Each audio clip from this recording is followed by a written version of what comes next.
Magandang araw po, Luzon, Visayas at Mindanao. Maulang araw po pala, no? Naku po, malaking parte ng Pilipinas ngayon ay binabaha. Kaya katok-katok sa mga kurakot na opisyal na binulsa yung pondo para sa flood control funds. Anyway, sige, pag-usapan natin ito kasi malaki po at mabigat po yung revelasyon ni Majority Speaker Sandro Marcos sa recent interview niya sa 4 Alas dyan po sa DZMM. At grabe pala, yung kagustuhan ng kampo ng mga Duterte kapalit ng suporta sana nila kay Pangulong Bongbong Marcos noong 2022 presidential elections. Ang kapal na mukha, grabe.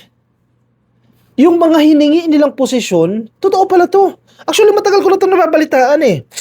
'Di ba? May mga friends of friends tayo, nagsasabi sila, ito pala yung hiningi ng kampo ni Sara Duterte, and yung isa pang religious group, allegedly, may hiningi din daw po ng mga posisyon. Noon pa yan.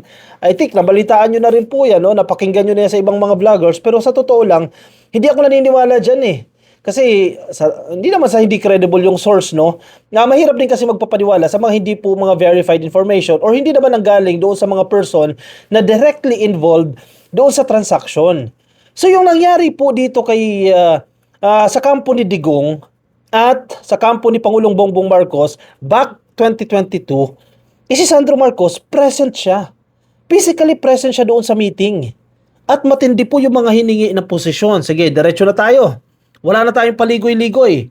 Yan, nasa headline po ng Inquirer.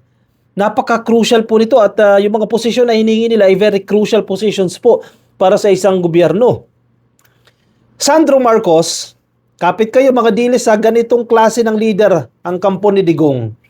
Sandro Marcos bears Duterte camp demands for backing dad in 2022 polls. May mga demand like a superstar. Naks naman oh. Ito gusto namin ha. Suportahan ka namin ha, pero ibigay mo sa amin to ha. Grabe ha. Tindi nyo talaga. Tapos mga dilis dyan oh. Proud na proud pa. Ganitong klase ng leader po yung sinusuportahan ninyo.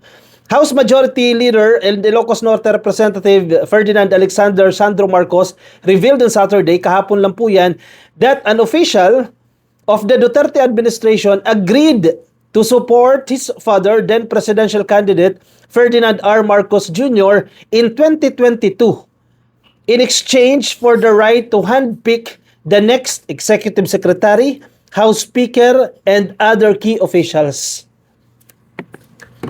Sa Tagalog po, ikaw Marcos, suportahan ka namin sa kandidatura mo sa pagka-presidente, pero kapag nanalo ka, kami ang pipili kung sino ang magiging executive secretary mo. Executive secretary ha? Ang executive secretary po, ngayon po ay si Ralph Recto yan. Siya po ang tinatawag natin na little president. Pangalawa sa Pangulo, not the VP ha. Pero when it comes to decision making, malaki po yung papel na ginagampanan ng executive secretary kasi little president nga tawag sa iyo eh. Lahat ng mga papeles na pipirmahan ng Pangulo dumadaan sa executive secretary. In short, karamihan po ng government transactions, bago umakyat yan sa presidente, dumadaan po yan lahat sa executive secretary.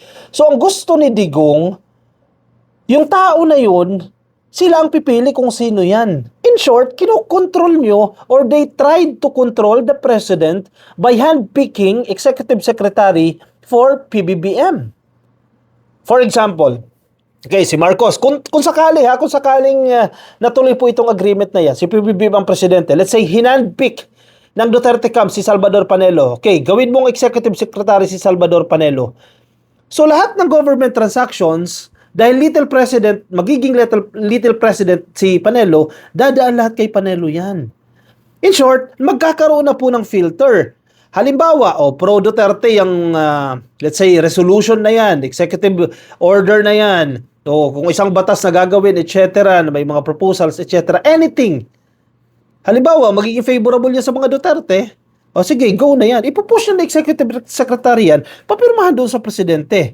On the other hand, kung negative po, yung dokumento na yan, yung project na yan, or whatsoever, negative against the Duterte, since mayroon na pong filter sa executive secretary level pa lang, hindi na itutuloy yan, most likely. hindi na itutuloy na executive secretary yan, naaabot pa sa presidente. Yan po yung kapangyarihan ng executive secretary. At gusto ni Digong, sila ang pipili ng executive secretary kung gusto ni Marcos na suportahan siya that time nung 2022 elections. Antindi. Antindi. Antindi pala niyan. Second position, House Speaker. Ang naging House Speaker ng maupo si PBBM si Romualdez, si Martin Romualdez. Ang House Speaker, napakabigat po ng kapangyarihan yan, ng posisyon yan. Remember, ilang mga mambabatas tayo dyan sa lower house. Pag sinabi natin Congress, dalawa yan ha. House of Representatives o yung tinatawag nating lower house and yung upper house or yung upper chamber, ito po yung Senado. Sa House of Representatives, meron pong 300 plus na congressman. Kung ikaw ang speaker, malaki yung kapangyarihan mo, in a way, control, no? Sa mga mambabatas na ito, sa mga kinatawan na ito ng distrito. Di ba? Kung merong priority bills ang presidente, malaki yung papel ng House Speaker. Siya magpapatakbo ng Kongreso, ng lower house eh. So gusto rin ni Digong, control nila kung sino yung House Speaker. Sa House of Representatives, gusto nila yan. Sa madaling sabi po ulit, yung isa sa pinakamakapangyarihan na posisyon, pang ilan yan? Presidente, Vice President, Chief Justice, Presidente, Vice President, sa hierarchy Senate President, House Speaker, Chief Justice. Kasama sa top 5 na pinakamakapangyarihan na tao sa Pilipinas. At gusto makontrol ng mga Duterte. Eh di parang naging puppet president na lang si PBBM yan. Kayo din na magpapatakbo kasi mga tao nakapaligid sa kanya, control nyo. O, patunay po na hindi nangyari yan. Definitely hindi nangyari yan kasi si Romualdez na naging speaker. Diba? Si Romualdez po naging speaker. Sa executive secretary, sino ba executive secretary natin yan? Ano pangalan yan? Yung nag-resign. Yung magaling din, Chief Justice dati. Kalimutan ko. Anyway, yung na-issue, no? Yung kanyang pamangkin na-issue. So, posible din yun, na-handpick ng Duterte yun. Or I don't think naman na pumayag ang presidente niya, no? Pero definitely, kay Martin Romualdez, hindi po nagtagumpay dyan. Si Digong, no? Itong masaklap, ha? Kung anong klaseng tao si Digong, ha? We were supposed to meet the president. Ang tinutukoy niya presidente si Digong. Si Sandro Marcos yung nagsasalita, ha? We were supposed to meet the president at that time. But instead, hinarap kami ng 3 tao. Hindi ko na lang babanggitin kung sino. But we were put in front of 3 people, sabi ni Sandro Marcos. The presidential son said that he and his father went to Malacanang. Ganyan ka-supportive si Sandro Marcos, ha? Kasi very intellectual din si Sandro Marcos eh.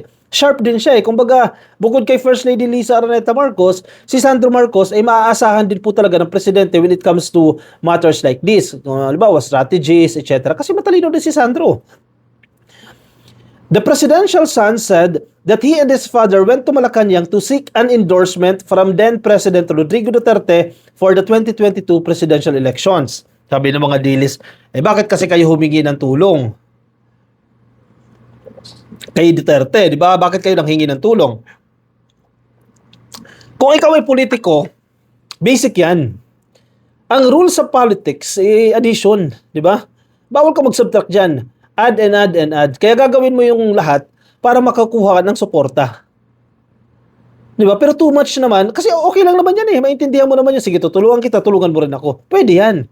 As long as makakatulong sa taong bayan. Pero kung labis-labis, sobra naman yung hiningi mong tulong o sobra naman yung hiningi mong kapalit, that's too much. Okay. He even detailed that they waited for at least 2 hours. Di ba? Sabagay, presidente that time si Duterte, okay lang kayo, kumbaga si PBBM that time, private citizen siya, si Sandro Marcos, ganoon din, no? Wala siyang personality that time, o maghintay kayo dyan, 2 hours. Pinaghintay po sila ng 2 oras. Tama ba yun? Okay, presidente, pero hindi siya katanggap-tanggap, di ba? Disrespect ito sa oras ng iba.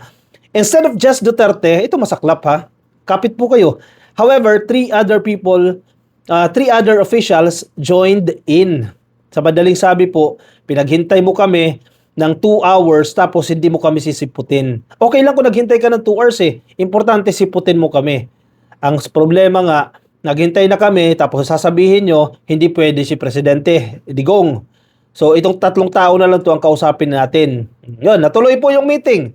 Kinausap po sila, no?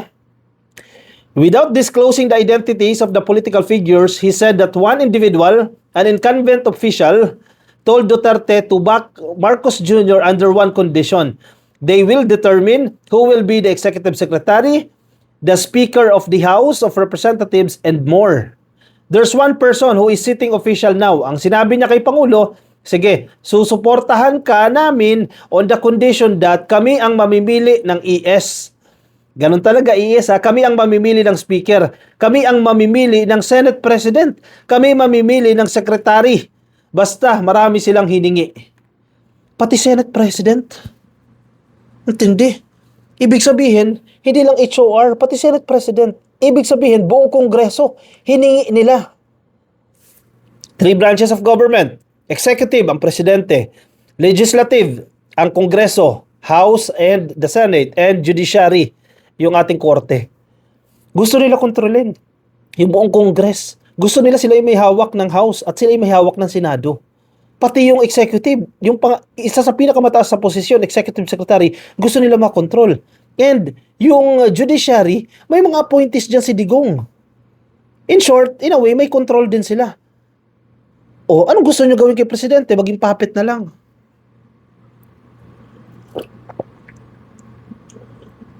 And many more, mga secretary, mga vital positions. Usually, ang hinihingi dyan, yung mga money generating, BIR, Customs, yan yung mga DOF, Department of Finance, yan yung mga hinihingi nila. Ang tindi, no? Pero on the other hand naman, to be fair, feeling ko naman, ang ginawa dyan, feeling ko si Bongo rin yung isang official doon, 3 yan, yung 2 wala na, no?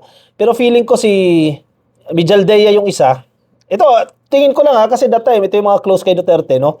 Si Mijaldea that time, si Mijaldea, siya bang ES? Oo, parang siya. Mijaldea, Bongo, hindi ko alam yung isa eh. Pero mukhang sure ako kay Bongo na siya yung isa doon. Kasi alam nyo naman yun, SAP yun eh, no? Special Assistant to the President. Hindi ko alam yung isa kung sino yan. Kayo, baka kilala nyo kung sino man yung 3 tao na yun na usually nakikipag-meeting, no? O baka si Philip Salvador. Kasi si Philip Salvador, siya yung may lakas ng loob, kapal na mukha na magsabi, ito kailangan namin, no? O si Robin Padilla. Hindi, kasi kung si Robin Padilla, magiging 2 na yung seating. It doesn't make sense, di ba? Kasi si Bongo na nga yung seating ngayon, eh. Sabi, yung isa lang naman yung incumbent, yung seating, eh, no? Feeling ko lang naman, ang offer na to ay too much. Definitely, too much yan. Kasi, gusto nila mag-no ang presidente sa offer ni Digong. Di ba? Kasi kung ikaw matinong presidente, halimbawa si Presidente Marcos, no, kung ikaw ay matino, hindi mo tatanggapin yung ganong offer na lahat ng vital position sa gobyerno, aarborin nila, ang tawag dyan arbor, arborin ko na yan ha.